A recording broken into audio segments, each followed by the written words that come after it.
Yo, what's up mga kaberks? Good morning sa tanan, no? So, wala na akong pasigaan suga. Uh, Tulog pa ko lang mga kauban rin. So, narantay ko ang mga kaberks na tayo bagong update sa isla sa Bantayan. At ay good news, pinakamayo kayo. Iba mo sa this coming August, line of to, nanay flight. Okay, nanay biyahe gikan dito sa Cebu, Lapu-Lapu, padong diri sa Bantayan. Okay?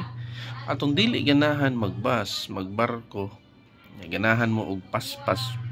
Kusog mo dali mo maabot diri sa isla sa Bantayan o padong sa Cebu. Na aeroplano.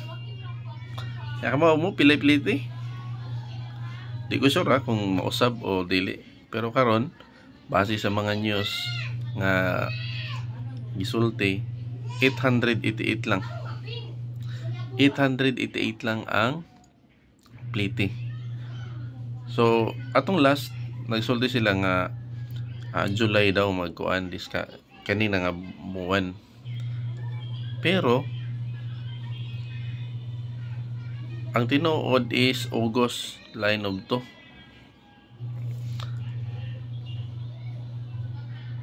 So, sa pamagihulat ninyo? Ha? Aray na mo dar sa isla sa Bantayan. So, itong mga dili ganahan. Okay, dili ganahan mo biyahe ug taas nga oras. Kaya laliman ka mo biyahe ka gikan gud sa gikan sa Cebu. Kung imo lang kay tan-awon mo biyahe ka. More or less mga 4 hours yan. Mga 4 hours basusay gani mag upat pa kapin. 4 ka oras kapin. Say mo 5 pa. Pindis jagan sa sa bus. Kaya sa barko naman, mga sa oras. Okay, sa oras kapin. So more or less, mo gasto kay mga 6 ka oras kapin ana. Mo biyahe pa doong diri sa Bantayan. Pero kung mag-aeroplano ka na, parating dali. Di ba? Dali na kayo. So this coming August 2024, line of 2, nanay biyahe, aeroplano. Okay? Okay ng airport diri sa Bantayan. Okay? So good news na para diri sa ato nga arita sa isla.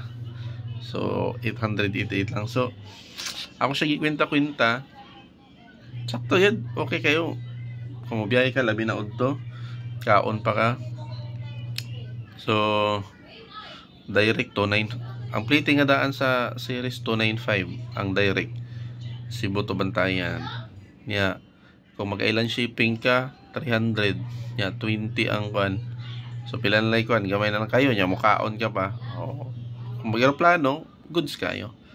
So mura na mga kaberks ang atong bagong update no. So morning na mga kaberks. Morning. Ako lang gi-kuanis. Morning na. Ngit-ngit lang diri sa akong kwarto mga kaberks. So, maura na mga kabis ang akong update dari sa atong isla. So, share nga video mga kabis and God bless everyone. Thank you!